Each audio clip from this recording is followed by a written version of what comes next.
Good morning, everyone, and welcome to today's webinar, Navigating the Academic Job Market, Application Process, and Insights from Recent Experiences by Dr. Kai Ip of the University of Minnesota.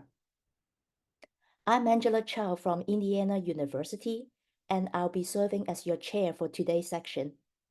We also have Li Xuan Cui from New York University, Shanghai, and Yanan Gao from the University of Tübingen as the Q&A moderators today. We also have Shuhan Yuan from Assumption University to serve as the checkbox facilitator. We are excited to have you with us as we explore insights and experiences related to the academic job market.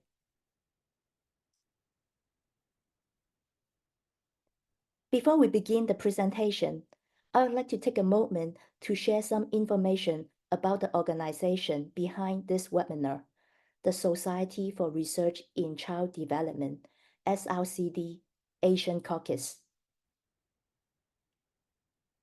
The mission of Asian Caucus is to support the career development of Asian researchers and to promote research with Asian children, youth, and families that reflects cultural and ethnic sensitivity, development in context, and diversity across Asian groups. We are a multi-ethnic, multiracial, and international caucus. You can learn more about Asian Caucus from our websites.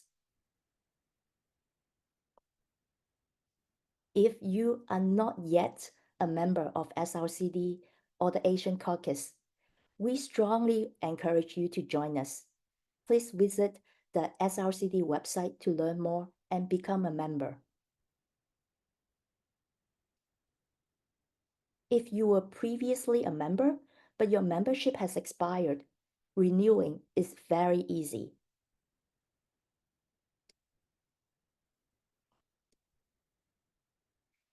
Before I hand it over to our speaker, Dr. Ip, let me share more about his background with you.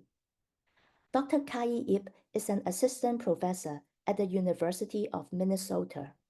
He is proud to be a first-generation immigrant and began his academic career at a community college. Dr. Ip obtained his PhD in clinical and developmental psychology from the University of Michigan and was a postdoctoral fellow at Yale University. He is currently the director of the Development, Affective Neuroscience, Culture, and Environment Lab, also known as the DANCE Lab. His research focuses on culture, children's and adolescent mental health, and the developing brain. Just wanted to let you know, the checkbox will remain open throughout the entire webinar. If you have any questions for Dr. Ip, please feel free to post them in the chat box. Dr. Ip will pause at certain points in his presentation to take and answer your questions. We'll also have a Q&A section after the presentation.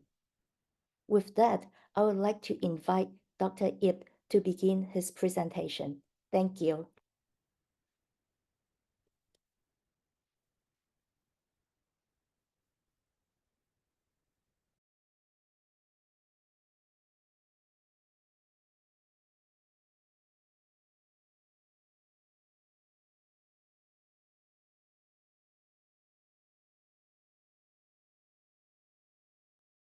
Hi, everybody. I'm really glad to be here, and thank you so much for coming. I see there's a big crowd in here, so I'm flattened.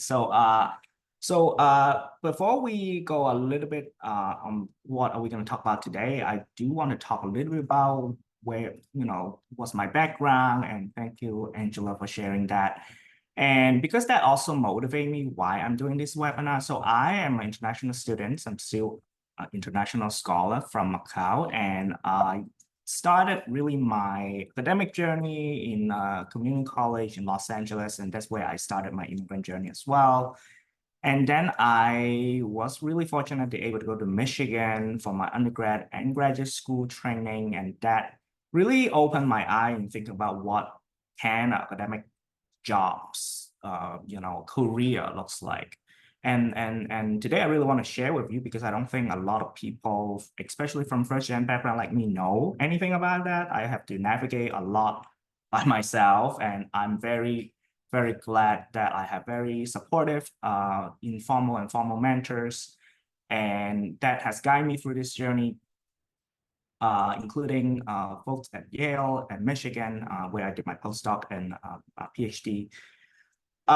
So I really want to share, especially with people who might not have this kind of privilege, because I believe that knowledge is power. And if you don't really know how to play these academic job games, you don't really know the rules, that is really put you in a very disadvantaged position. And I'm hoping that by today you feel more empowered, and as you navigate your academic journey, and feel more confidence and prepare for it as well. So without further introduce, I'm going to talk about a little bit what are the objectives for today. So first, I hope that after the webinar, you're able to demystify some of the myth in the academic job market, and particularly we're focusing on faculty position. I have 2 slides talk about postdoctoral fellowships, but the main focus for today will be how to apply for faculty jobs, and especially hard money position. So we'll talk about what does that mean in just a second. Second of all, I would like to share some of the practical strategies for success through all the experience I gained. I have some trial and error and sort of figure out some of these practical strategies. Hopefully that will help you as well. And then I will have a little bit highlight about some of the key trends that I observe. This is very hard. Each school have different things that they want and looking for, but nevertheless, I would like to highlight some key trends and then talk a little bit about my personal journey and lesson learned. And then we will be ending with an interactive Q&A. So if you have more questions at that time, feel free to post it on the chat box, and then we will discuss as well. In each of this section, I will be also stopping so that if you have any question in terms of clarification, things like that, let me know as well. So before all that, I would like to have a disclaimer. So the insight and strategy I share today are based on the personal experience navigating the academic job market in the developmental psychology, clinical psychology, and human development and family science HDFS programs in the US and also in Asia. There's no one-size-fits-all solution. What you learn today may or may not apply to a specific situation, and it might not reflect the preference of all search committees. So I cannot really speak of that because I'm not even in a search committee. So that you take it with a grain of salt. Please consider these as general guidelines, as tailor your approach to align with the expectation and priorities of the institute to which you apply. Okay. So I'd like to begin with really understanding what is the academic job landscape in the US. So particularly today, I will primarily focus on the US landscape because that's where I'm trained, where I'm working. But if you have any question about overseas, especially those in Asia, I'm happy to talk about in the chat room as well. So most of you all maybe think about, oh, I really want to go to this R1 university. What does that mean? We'll just a little bit more in a second. I'll give you examples of University of Minnesota, you have Michigan, Yale. These are all sort of R1 university. And a lot of you guys are trained in a research intensive university because we're all doing research. But I want to let you know that there's actually a lot of variability in terms of different type of academic job you can get. And it's really important to know because each of these different type of institutions actually are looking for different things, and they are looking for candidates that can offer them different type of experience and expertise as well. So for R1 university, you really think about them having the highest research-oriented focus. And this is a continuum in a way that you also have the other end is a teaching-oriented focus. And along this continuum spectrum, you also have R2 universities as well as small liberal art college. Okay, so and again, this is a spectrum. Some R1 universities are more research intensive than the other type of research, the other type of R1 university. and on the other spectrum as well, some select schools are having more research focus, some having more teaching focus, for example. And I want to just throw some myth today in here, because I think a lot of the time people have this kind of myth and want to demystify it. And myth number one is that R1 university is always better, okay? I really argue that it really depends on what you're looking for, right? So if you're looking for having a strong research environment and have a really big lab, then yes, I think R1 universities is where you want to go. But there are other aspects like teaching, community building, work-life balance that are important to consider when you choose different type of institutions. For example, one common myth is that R1 universities are also the highest paid, okay? So, but this is actually not true. It could be true, but it might not be true all the time. You can actually get even higher salary from some well-funded liberal arts college, really depending on circumstances.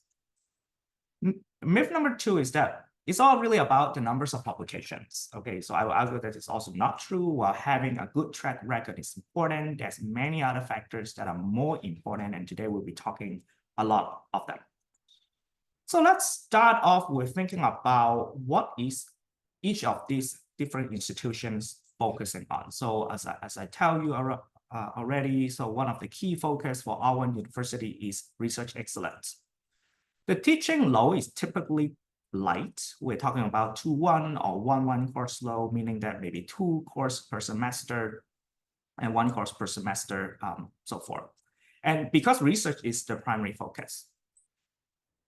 So if you think about then what are the search committee, are looking for is that they're really looking for folks who demonstrate a proven research track record, either through publication in top journals and potential to secure external funding. And what they're really looking for example, could be grant writing success. Do you have any ability to secure and manage large external grants?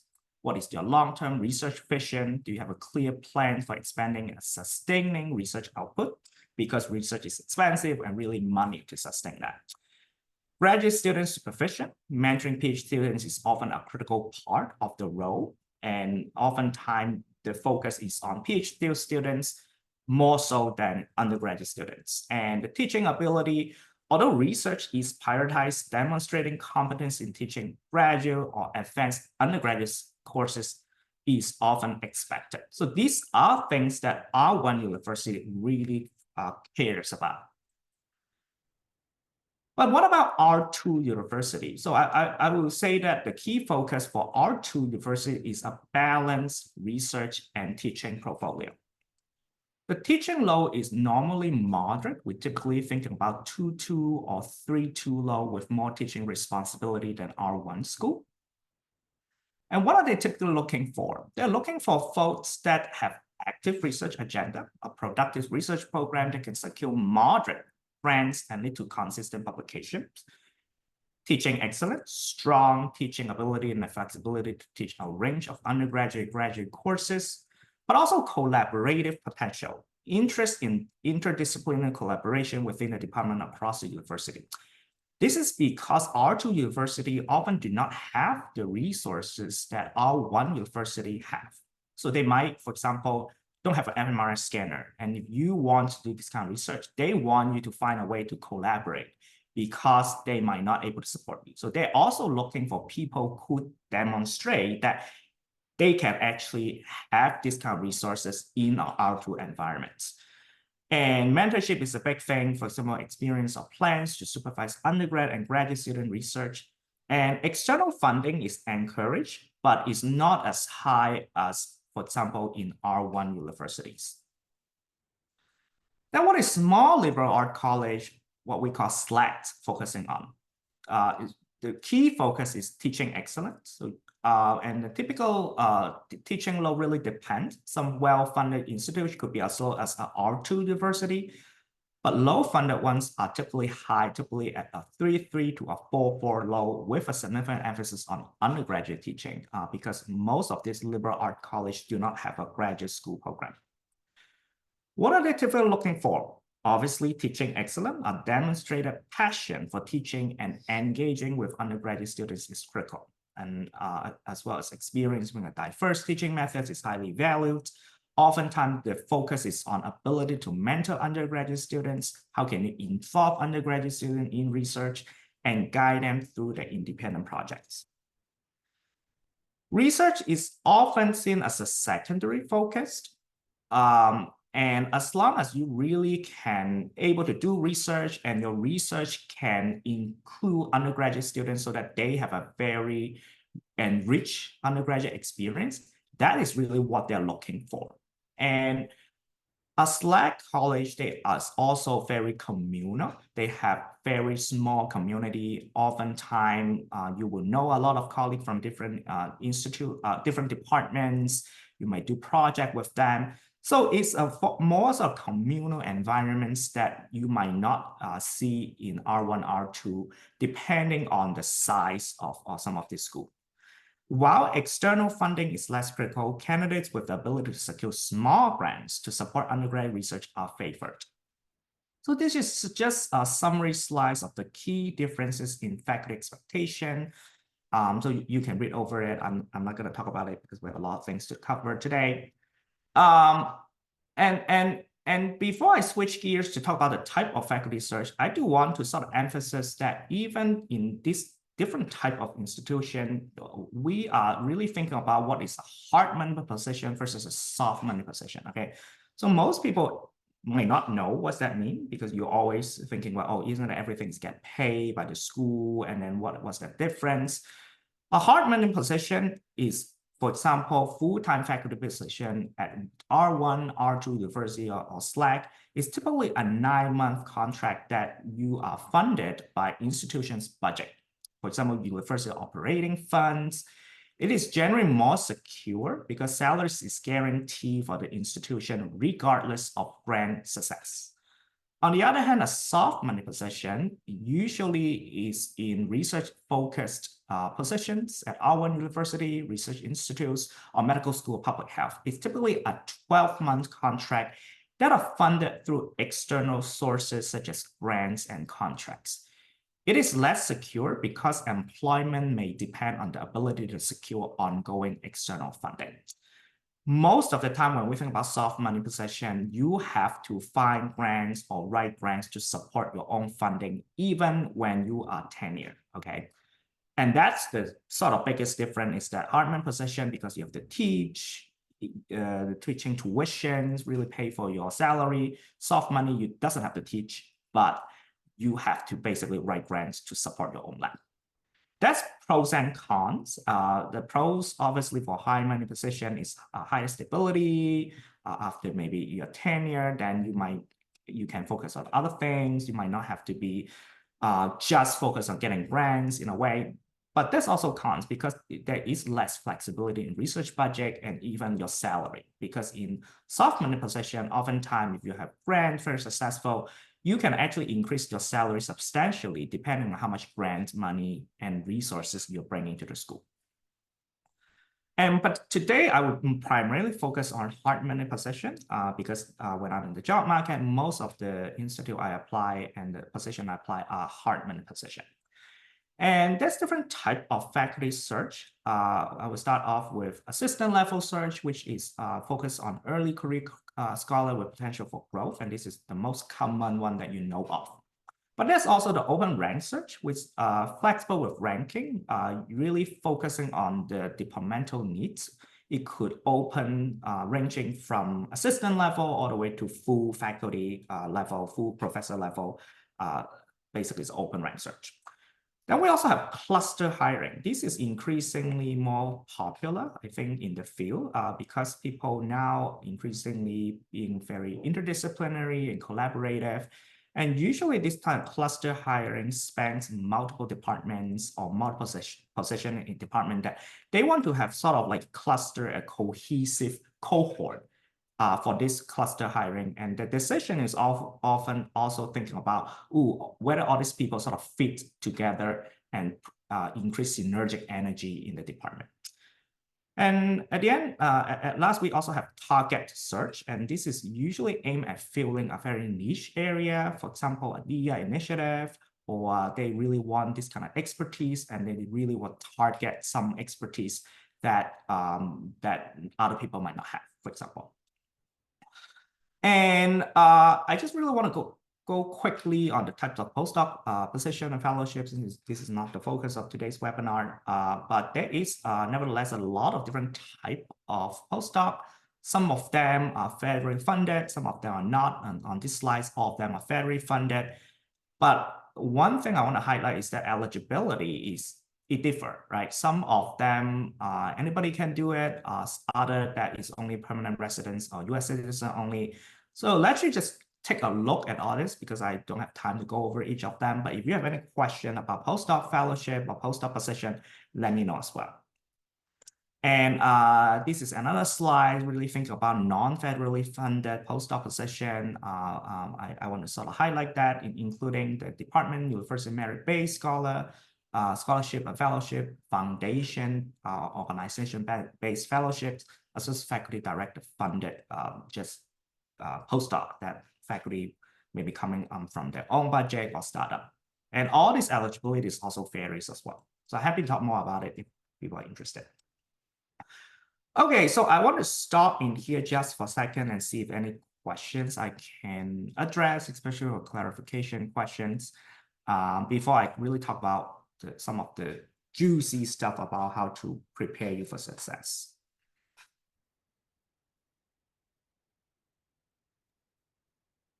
Yes, thanks, Carl. I think there's a question about hard money versus soft money positions. So someone asking, could there also be hard money positions at medical centers where a certain amount of clinical work is expected? So which is similar to teaching load at universities. And then also there's also flexibility for conducting research. I'm not sure if you know a lot about medical center positions. Yes, because I work in psychiatry before. So yes, the answer is that normally in medical school or psychiatry setting, not all your salary are soft money. So the department may able to give you 30% hard money position, which means that 70% of your salary are funded by grants.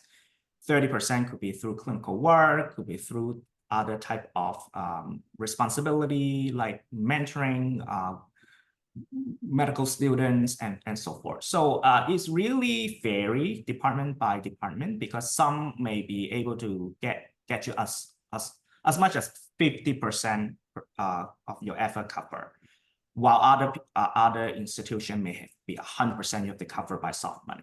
So that all really depends on how you negotiate in the department and what kind of thing you really think you can bring to the table that people will offer you, for example, a soft money position with some secure funding. Does that make sense? Okay, thanks, Kyle. There's another question. Someone's asking, should one consider to apply for the organizations who are mostly dependent on the grants research funded over the R2 based universities? I don't quite get the question, Sueda. So are you thinking about some organizations rather than universities?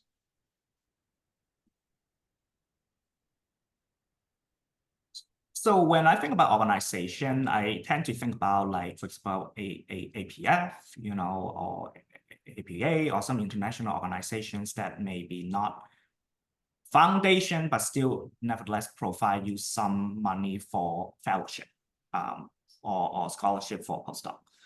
It really vary. Different organization may allocate a different fund. So you have to really kind of search and see which one you're eligible or not in order to apply, because some of them have very specific requirement, maybe for first gen, maybe for women of color only. And this kind of thing is very across the field. Okay, thanks. So someone is also asking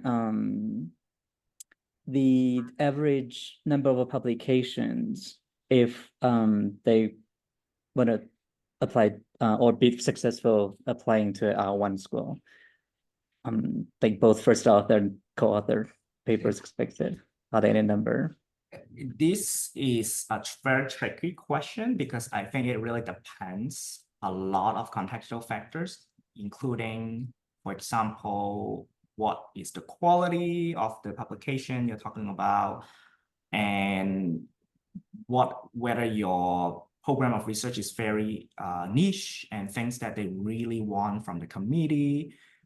So I don't really think that that is a magic number, but I do think that when I think about publication is that if you are productive, once you pass that threshold, and whatever that threshold means for each committee is different, they would really don't think that that matters as much. You know, for example, if you're like, I say, I'm just giving a number like 12 publications, you say, okay, I have 12 publications. Okay, yeah, you're very productive. Then they start to sort of look into other aspects that I'm going to talk about because it's really not just about publication. It have a lot of contextual factors that I'm going to talk about in the following slides. Yeah. Okay. So someone is also asking, what are some other examples of federal grants besides R01? R21 is another federal grant, although the project is a little bit smaller.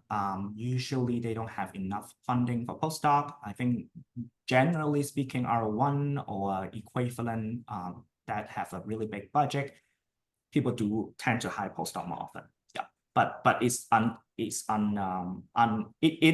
could be that people, if they have multiple grants, they just pretty much chim in all the grants that they have and hire and establish a position as well.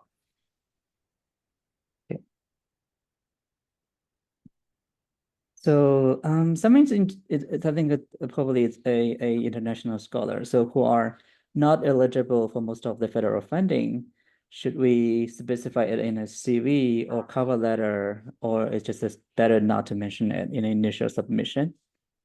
I think this is a tricky thing that unfortunately, not all the faculty knows that this is a systemic issue or barrier for international scholar, because some people even don't even know what sort of federal grant they're eligible or not. And this is a very common thing because they don't have to go through this eligibility criteria thing.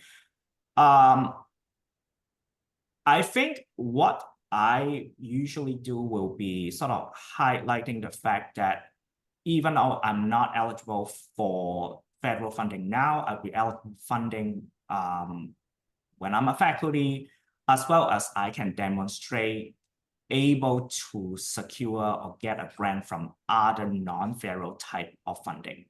And from a graduate student's perspective, I think a lot of internal grants that you might be able to get, even a small amount, you know, when I think of a small amount like 5K, 10K, it's a pretty good thing to have because it really kind of demonstrates that you can know how to write grants, you can get a grant, and that looks good. You know, like people really want to see what is the potential. Okay, yeah, we understand you might not have the eligibility to get a grant right now, but are you, do you have the potential to get it? And that is happened to me a lot. I didn't have any F32 or any grants when I was a grad student. So I'm not eligible for international students. Nevertheless, I have some internal grants from my school that can demonstrate that I can actually successfully. So the answer is I will mention that in a way for them to making sure that they are aware that it's not because of you, it's because of the system. Okay, yeah, that's very important. I think I remember when I was applying to a postdoc position and I actually was successful securing that position, but then later the funder found out that the money is actually from the federal government, and then I wasn't eligible for that, and they turned me down. So then you still, like, you may get selected, but then they may have a funding issue later, but it's still better you get the job, right? So I think we should go on because we have a lot of content to cover. So yeah, okay, yeah, sure. And I might speak a little bit faster because I do want to give you all these things that prepare you to succeed. Okay, all right. So let's talk about job application materials for faculty position. So these are all common things. I highlighted the one in like the one with the stars. Sometimes you don't really need those, but nevertheless, I think research statement, teaching statement, diversity statement, CV, cover letter, representative application letter, recommendation, they're pretty standard packages that if you have all of this, you pretty much can apply anywhere you want. So let's talk about what is this and what are search committees looking for. So when you write this type of statement, you really have to think about it from you play a theory of mind game. Okay, so it's like you want to write it in a way that when search committee looking for things, it's like bang, bang, bang, you really get the things that they want, okay? And that is hard because each of these institutions, as I told you, are looking for different candidates. They're not the same. And if your research statement, well, I mean, research statement is generally quite similar because it's just your research, but other aspect, you have to sort of sometimes highlight more or de-emphasize more to sort of fit the needs for this, what the search committee is looking for. So let's talk about, in general, what is research statements. So it's a 2 to 4 page documents that highlight your past work and future research plan and to convince the committee that you are the perfect fit. You have to have a cohesive program of research, well-structured with clear, unified theme. Basically, what is your research identity is something that the research statement should be able to represent. You should be able to tell the committee, this is my research identity, and here's my program of research. You also have to think about, does your research fit with the department's goal and area of interest? But this is really hard because you don't really know sometimes what is the department's looking for. But nevertheless, they are looking for these kind of things in your research statement. If I'm looking for example, something in this area, are you in this area, so to speak? Can you foster collaboration and synergic with the department's faculty? I think collaboration now and more common in the field, and people want to have a colleague that can work with and collaborate with because people would write grants, and nowadays grants are team science, so they really want you to contribute as well, basically. And what are your long-term research goals if hired? So the vision thing is really important because they really want to know what you actually want to do when you get hired. They want to know what have you done, but more importantly, what do you want to do when you get hired? Feasibility is something that, especially for low-funded or not as well-funded institute, they really want to see if your research plan is realistic and achievable given the resources that you have. For example, they were able to assess that from, are you able to secure internal external grants to support your work? Can the institution provide the necessary resources? For example, you may get dinged if you, let's say, I really want to do like neuroimaging, but the school doesn't have neuroimaging. How are you going to do it? People will start questioning that. So you need to like justify how can the institute provide the necessary resource? And they will ask because people want to be realistic and they want you to be actually able to succeed in the institution. And if they couldn't give you the resources, the chances of you able to up for tenure is less. Broader impact, how does your research benefit your field or society? Plans for mentoring students and involving them in your research. Again, this mentorship sort of differ. Our one university really focusing on more graduate students, Slack, focusing on undergraduate students. So you need to sort of sell to the committee that your research could basically involve them depending on what kind of institutions that you are applying. Interdisciplinary, can your research contribute to cross-disciplinary collaborations? So let's talk about teaching statement. So what it is a teaching statement is a 1 to 2 page document that outlines your teaching philosophy, methods, and experience. I tend to find that teaching statement is quite generic across different schools because the things that you talk about, the things, the experience you have doesn't really change. But nevertheless, if you're applying for SLAC school, this is very, very important because teaching, again, is your focus.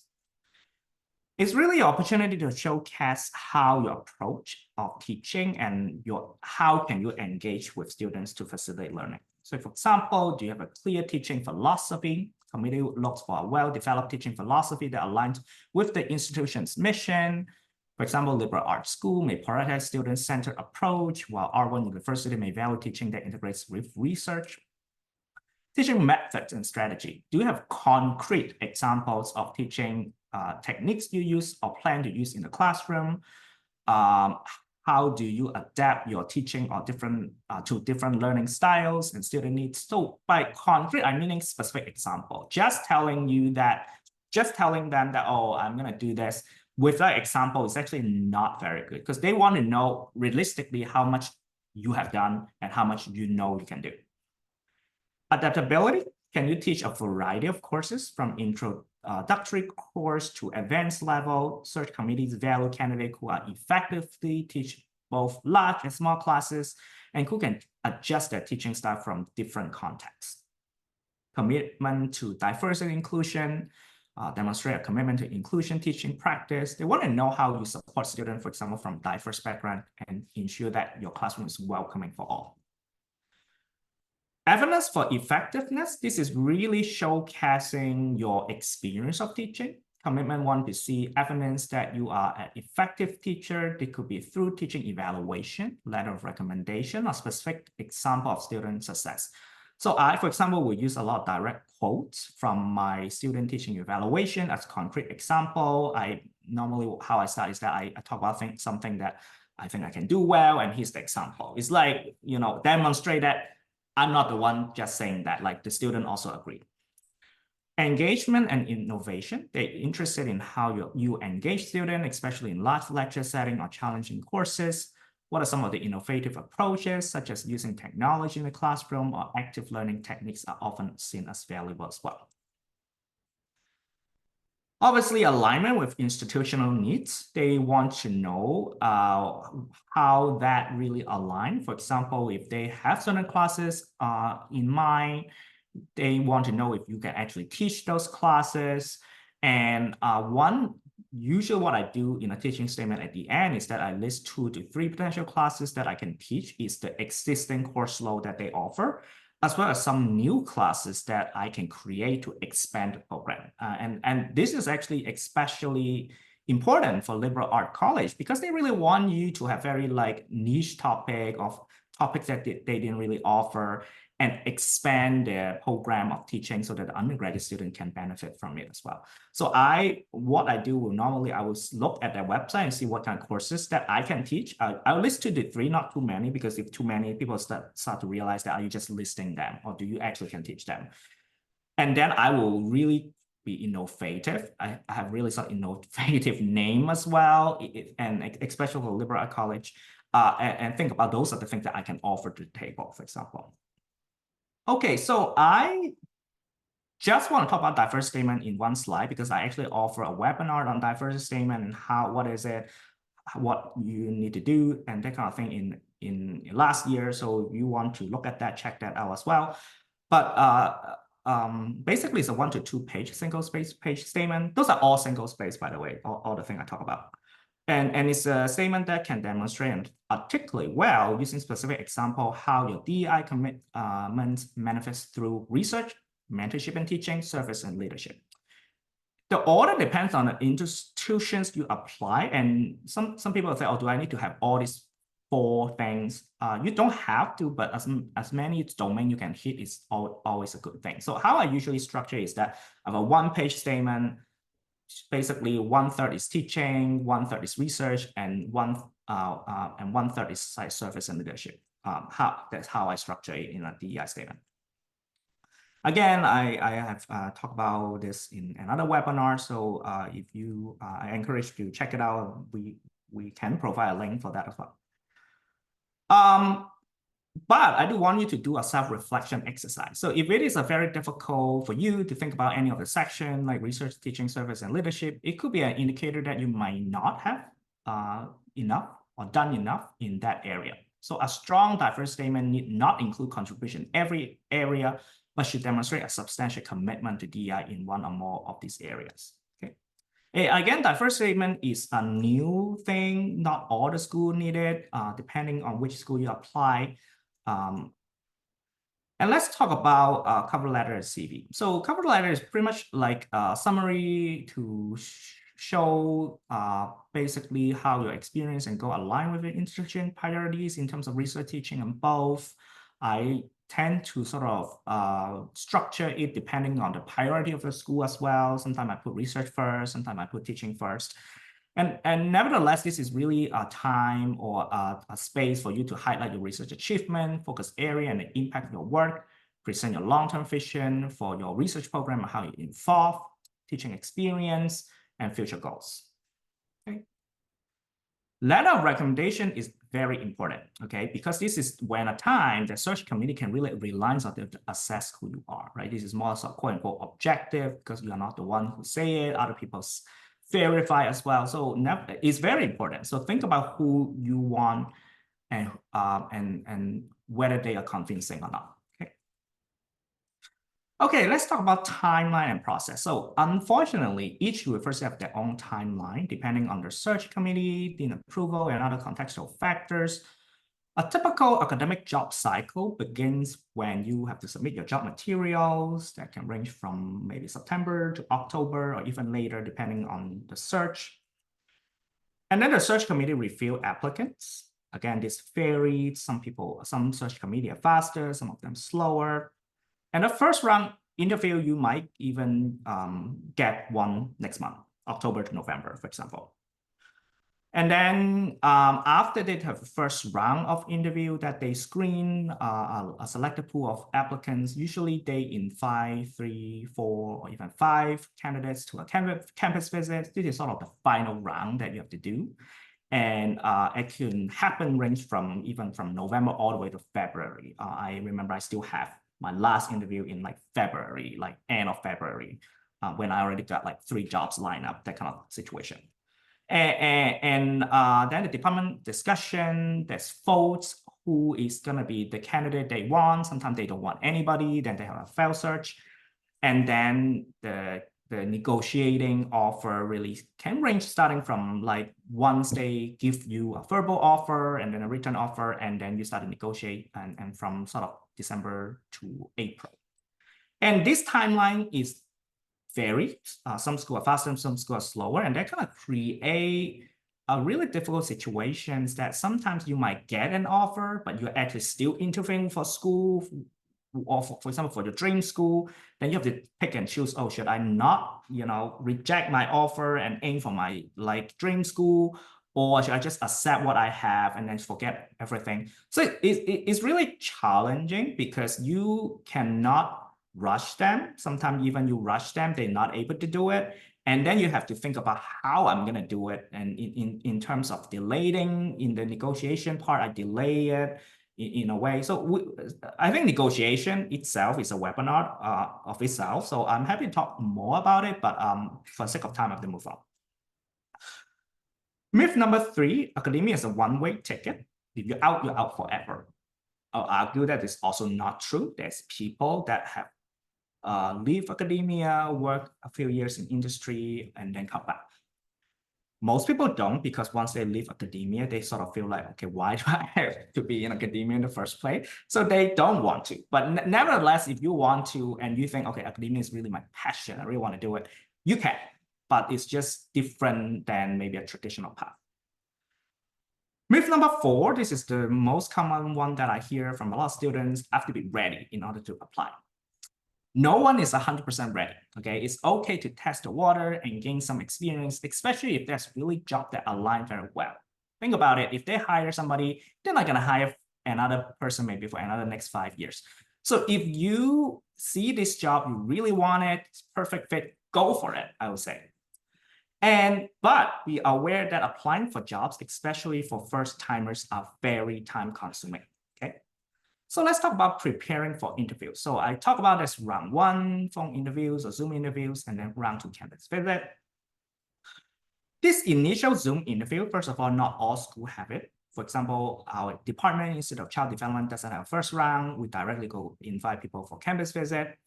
And the goal for this first round is to screen and assess the fit of the candidate for campus visit. Thinking about the fit is like, for example, you may in a situation that you really actually want an R1 university, you just apply for R2, just want to have a backup. And then people kind of, when they talk to you, they realize that, okay, you're a super R1, you're super R1 mindset, that you're not going to actually come here. So they may actually screen you out because you're not a fit for the search. and vice versa, right? So and common, for example, common interview questions. So this is provided by UC Davis Health. I looked through them. Some of these are common that I want to show you. We will provide a list of this question in the resource panel, so you don't have to write it down. A general question could be what attracted you to this position? A research, for example, what is your research agenda and how does that benefit this college or university? Teaching, tell us about your teaching method, philosophy, and goal. Serve as a DEI, the university is committed to building a culturally diverse, inclusive environment. How would you future this goal? Okay. So some strategies from my own experience is that, well, first do a theory of mind game and think about what each institute is looking for. Again, they're really assessing whether you're actually a fit for the institute. So do a theory of mind game or think about what they're looking for. Practice, practice, practice until you can speak like a normal conversation. It is likely that you will bomb the first few interviews. I bombed all my interviews really badly. The first try I try on the job market. So, but that's okay because those are good learning experience. Apply more schools or apply each cycle, schedule interviews based on from your lowest to highest priority, and use the first few interviews as practice opportunities. I tend to do that. When you're able to schedule the interviews, I really push some of the one that I really want at the end because I want to have the first one that I can bomb, basically. Keep track of all the interview questions you receive and you have to practice. Anxiety can be eased through exposure, okay? You are going to be very nervous. You are going to be blank, don't know what you're talking about. But through exposure, we know that from a clinical perspective, it is very useful. You just have to really practice until you can like sing a happy birthday song. Round 2, okay, it's a campus visit. So I selected like, again, 3 or 4 or 5 people is gonna be going to the campus visit. And research talk is the most important part of the campus visit. Articulate what's your program of research and your long-term vision in this research talk. This is really how the committee, as well as the broader audience, basically the whole department, can assess whether you will be the one that they're picking. Practice early with different audience and groups to get feedbacks. By early, I mean early, like give them enough time to give you feedback. The first draft of the research talk is going to need a substantial edit to be ready. So practice early because you might get an interview and if a committee run fast, you might get it in as early November. All right. So that is a time that you really cannot slack and you have to start practicing a research talk. Some school also require you to have a teaching demo. So it's more common in liberal arts school as well as some art university, which you have to teach a live class based on the topic that you choose from while the faculty observe you. Try to showcase how you can engage students, be interactive and tech savvy is basically my strategy for you. Okay, so campus visit also including meeting with faculty. This is a time when they assess your personality, whether you'll be a good fit for the department, whether you'll be a good colleague. Nobody wants to really work with people that they don't get along with, right? So people want to know who you are, basically. Every single interaction with students, faculty, staff could be a discussion point in the department forum. So please be nice to everyone, okay? And it's also a two-way interview process, okay? They are assessing you, you are assessing them as well. So ask about the departmental culture. For example, what are the service committees? How much service is expected for junior faculty? Is there any senior faculty mentor? How are graduate students being funded? How's it like living in the city?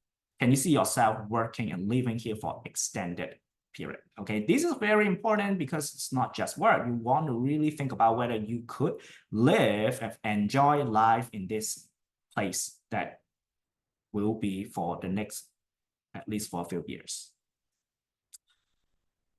You'll be also meeting with the deans, and that's a time when you can sort of ask for long-term vision of the college and as well as the tenure requirement. So usually a dean, the job of the dean is really to tell you what is the tenure requirement in this college. Some of the key considerations when receiving a job offer. So after your campus visit, they do a department follow and then they might call you, they may email you. and basically tell you that, congratulations, you get a job offer, okay? But I want to highlight that only written offer is official, okay? Written offer letter is the only official document. Verbal offers can be risky and could be rescinded in some cases. So I have heard here a horrible story that verbal offer mean nothing.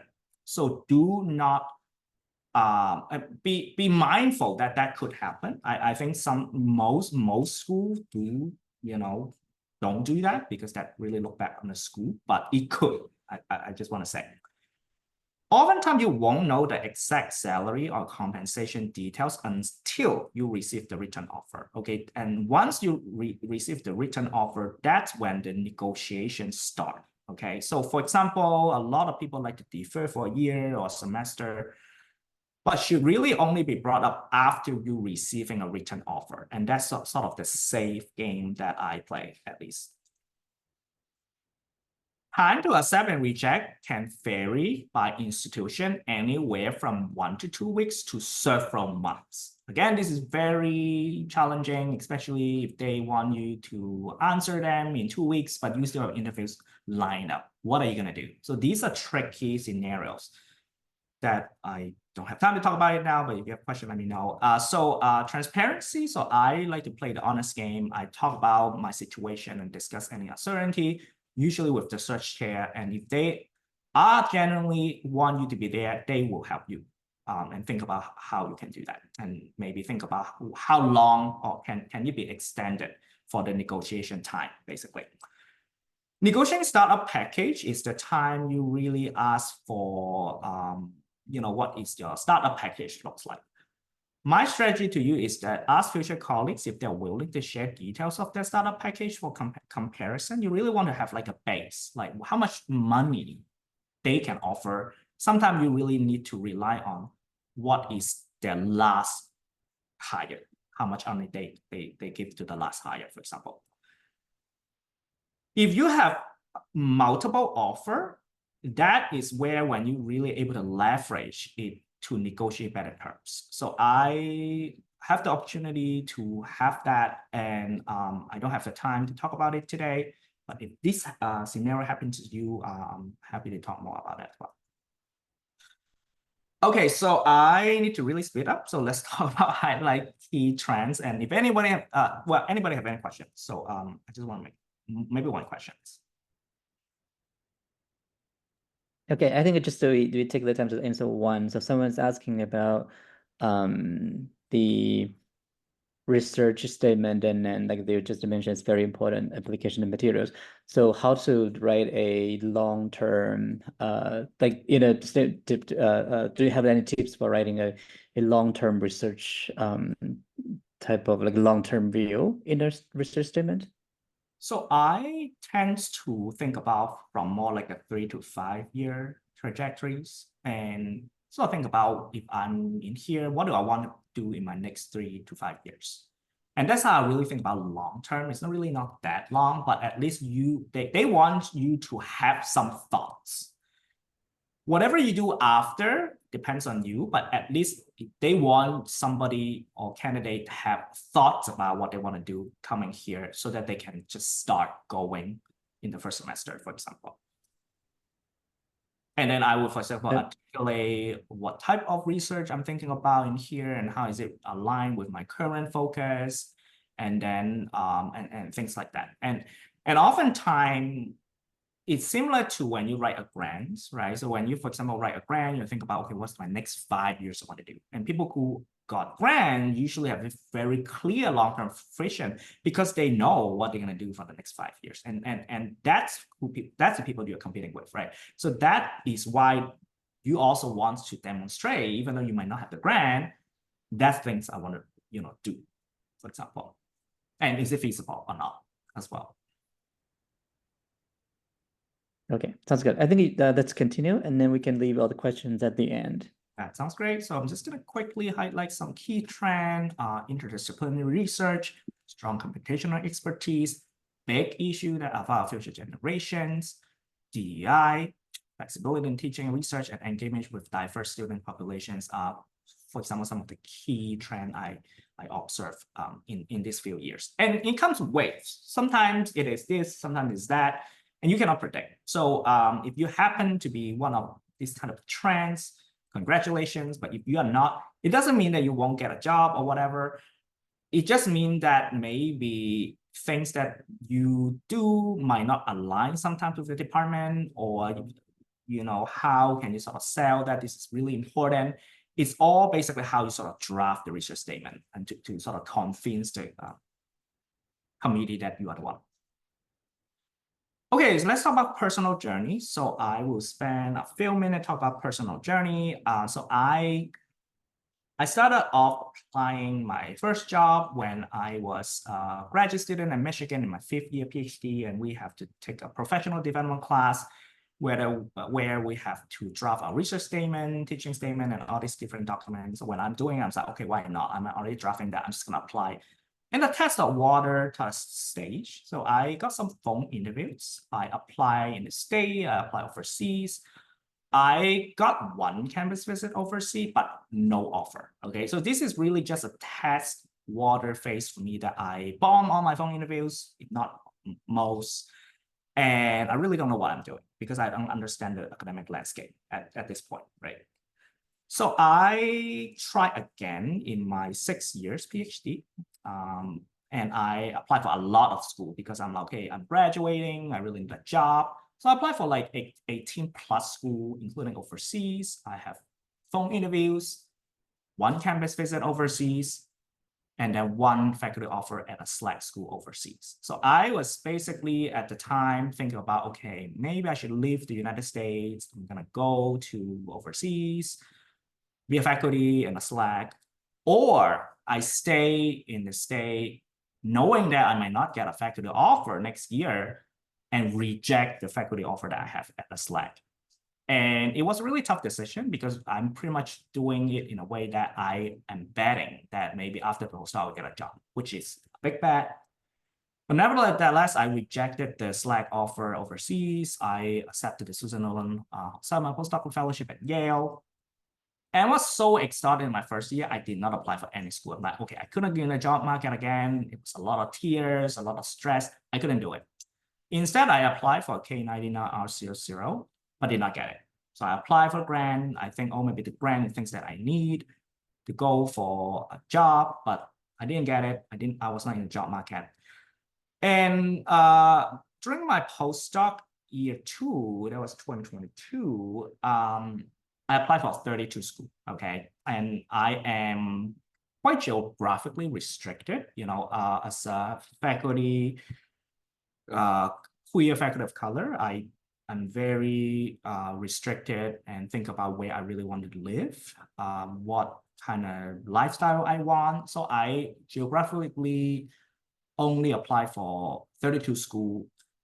I did 16 Zoom interviews. So half of the school apply, I have interviews, 8 campus visits, basically half again, and I got 4 job offers.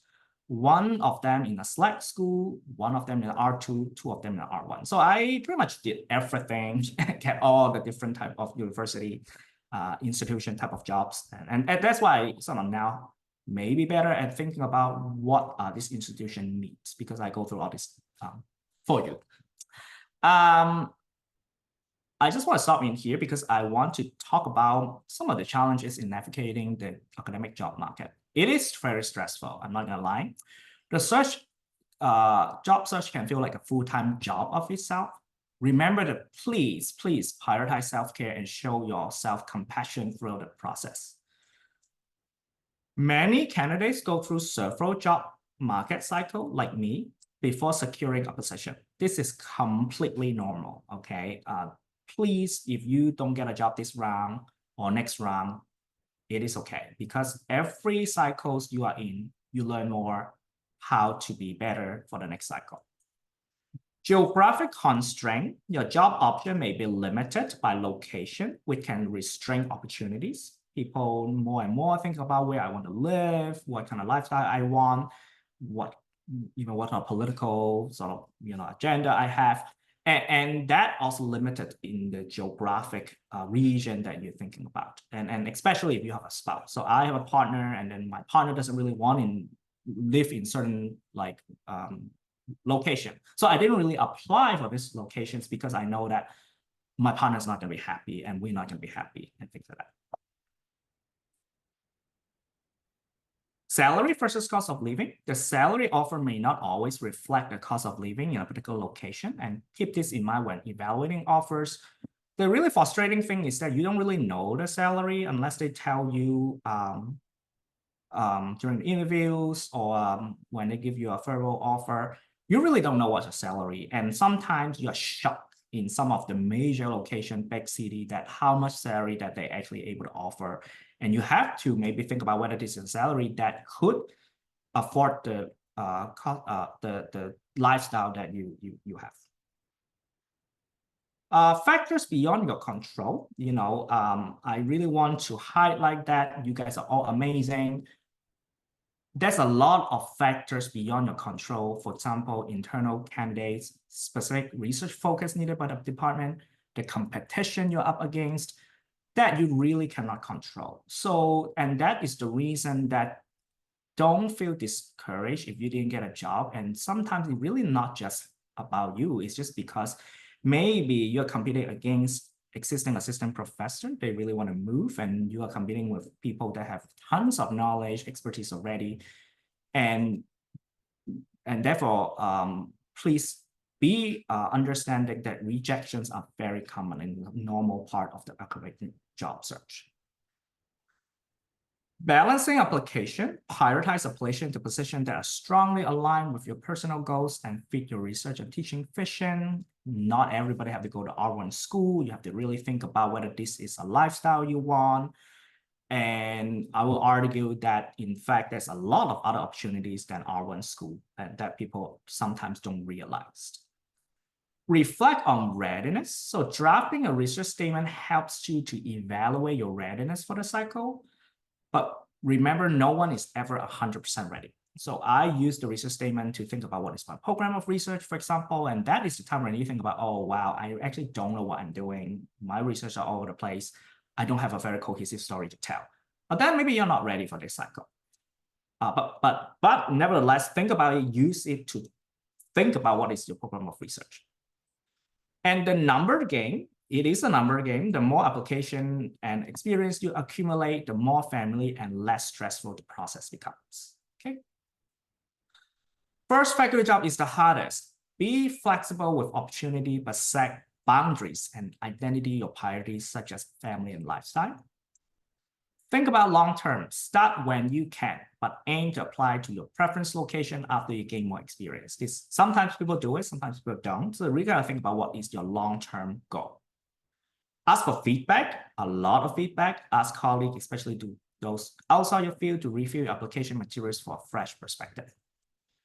Again, I really want to highlight mental health and self-care during the search. Develop strategy to manage your stress and anxiety throughout the job search process. It's going to be very stressful, first timer especially, and prioritize your mental health and practice self-compassion and seek social support. Okay, I think we are ready for interactive Q&A and open discussion. Okay, thank you so lot, Carl, for sharing all these very, very important experiences.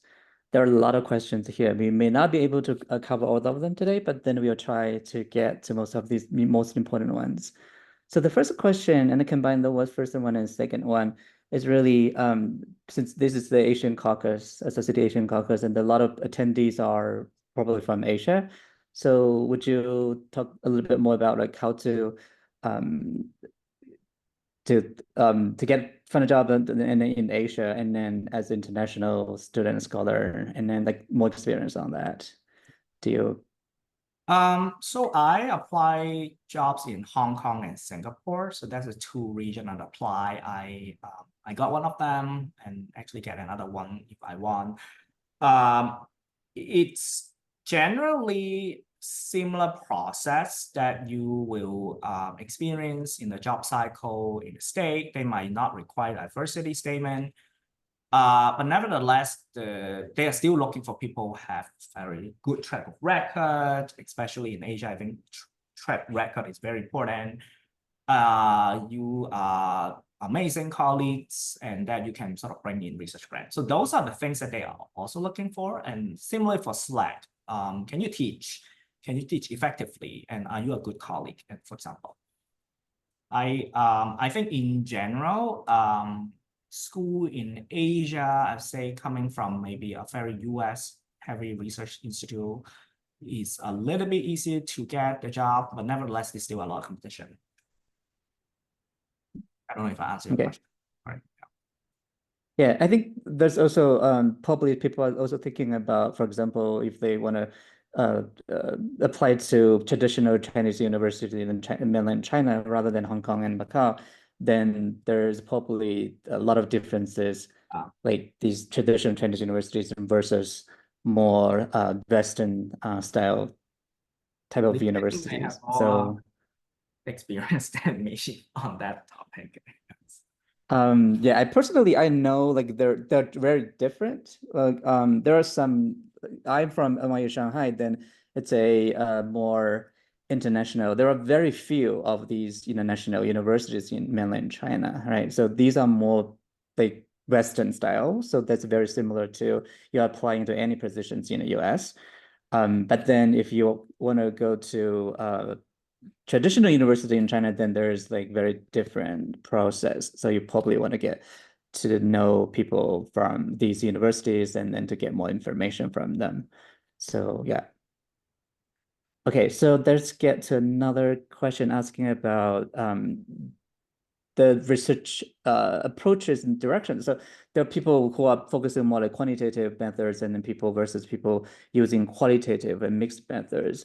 Are there any differences between the on-job market if you are on different approaches and then taking different perspectives? So I think that really depends on the search committee, because maybe if this cycle or the department actually have a very strong culture on qualitative research and they value that, then I think it's pretty much the same thing. You still have to basically go through the same process, and they are just sort of looking for different expertise. So and that is really tough because sometimes you don't know, and sometimes the search committee also don't know what they're looking for, and it kind of really depends on who are you competing up against. But nevertheless, I think qualitative work is very important and is overlooked by a lot of the psychology department. And I personally would love to have an increased focus on that, because I think it's very important. Okay, great, thanks.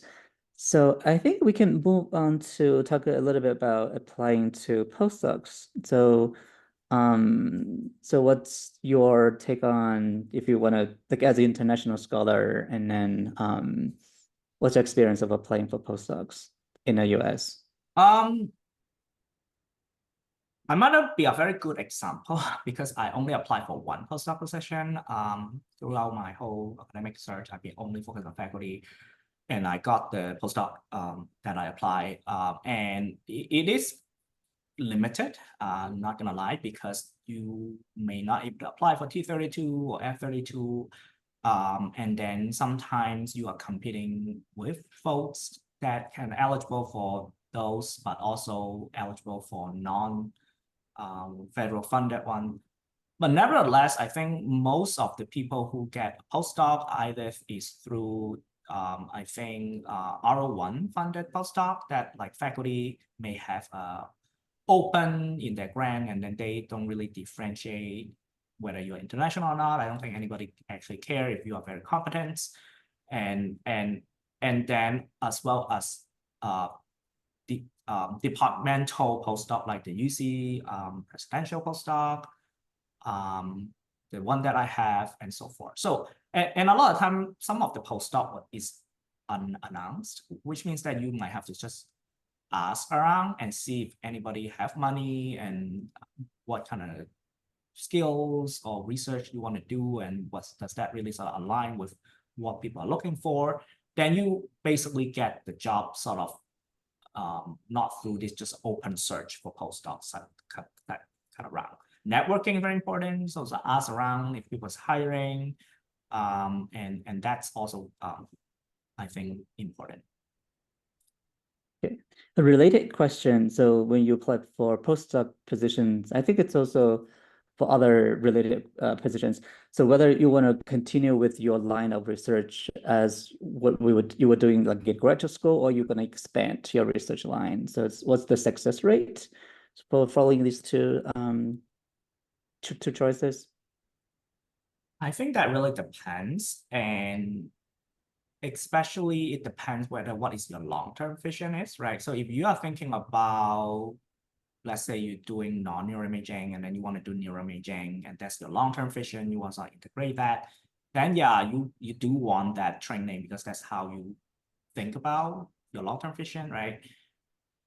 But if your goal is to say that I really want to do whatever I'm already doing, and I am really just interested in increase the number of publication, or maybe write grants, then sort of like learning a new skills may not benefit you the most. So I think it kind of really depends at the end whether what do you want to do? You know, like why do you even do a postdoc in the first place, and so forth. Yeah. Okay. A very easy question to answer though. So someone's asking about how to access the job market, or how you get the information about these postings. Great. And for the positions.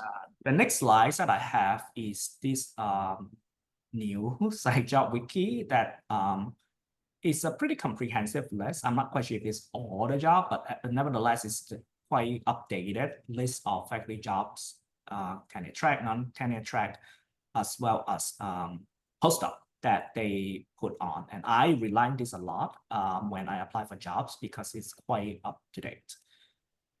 And so I recommend you to check that out as a start about looking for different jobs related to psychology. So this is really only psychology. If you think about public health or a related field, this is not the site for you. Great. So I think this is there are also other websites that you can see postings for positions. So another resource related question. So you mentioned that you have you did a webinar on diversity statement. So people asking how to access that webinar. We need to talk with the organization, our basically committee, to think about how can we upload some of these resources. I have a link. I just don't know where I can share. So we will let you guys know. Okay. Yeah, thanks. I think for the same for this webinar. So we are recording this webinar, and it will be available for people who register for this webinar, right? So we see you can get access to the slide, and you can watch the recorded webinar online later. Okay, so I think it's 11:15. Should we end here? So it's about time. So we are at the time. So I think this is a very wonderful talk and very important information from Dr. Ip. So thanks for all the participants. So there are so many people attending. So I hope you get a lot of information out of this talk here. So, and then again, so if you want to watch back and you want to get to know more information, so you go back to see the slides from the video recording. So thanks everyone for attending. So thanks Dr. Yip for giving this webinar for us and take the time. Thanks everyone. A pleasure. Thank you. Okay, see you everyone.